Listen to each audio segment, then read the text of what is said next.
J'ai accompagné une femme qui pensait guérir de sa rupture, mais ce n'était pas le cas. Elle est venue vers moi et m'a dit: Zineb, ça fait 2 ans que c'est fini. Comment ça se fait que je souffre encore comme au premier jour quand je pense à lui, quand je pense à nous? Je ressens autant de manque, autant de tristesse, autant de colère des fois.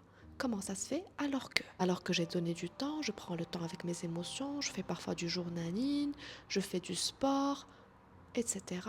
Comment ça se fait? Et bien sûr, Zineb, elle va plonger dans la profondeur pour comprendre qu'est-ce qui se passe exactement et ce qu'elle fait exactement avec ces émotions-là. En plongeant un peu, qu'est-ce qu'on avait ensemble?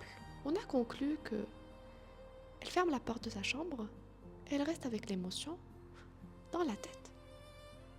Elle reste avec l'émotion dans la tête. C'est-à-dire, elle pense à quelque chose, elle sent l'émotion, elle rumine l'histoire, la rupture, les scénarios, ce qui la faisait mal, les souvenirs. Tellement de femmes croient guérir, croient donner du temps, alors qu'elles sont juste en train de ruminer. Penser la culpabilité, penser la tristesse, penser la colère, alors que ces émotions ont besoin d'être ressenties ou ça, dans le corps. Et on est allé encore plus loin ensemble pour voir ce qui se cache derrière tout ça et ce blocage-là. Et on a vu ensemble la pensée de pourquoi il est parti aussi vite. Est-ce que j'étais pas assez? Est-ce que j'ai fait quelque chose de mal? Et là, ça remonte à quelque chose de beaucoup plus profond que juste la relation et qui est son histoire personnelle et cette croyance bien ancrée qui vient de ses parents. Je ne suis pas digne d'être aimée.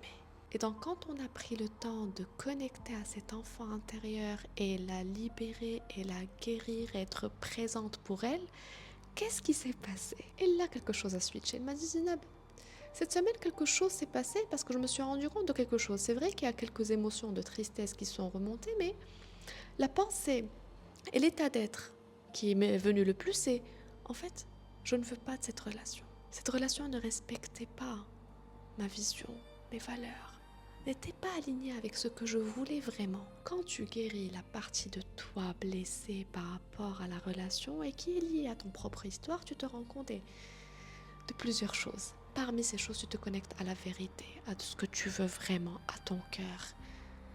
Et c'est ce qui remonte à la surface et qui devient le guide de ta vie et de ta guérison et de ta renaissance. Here we go.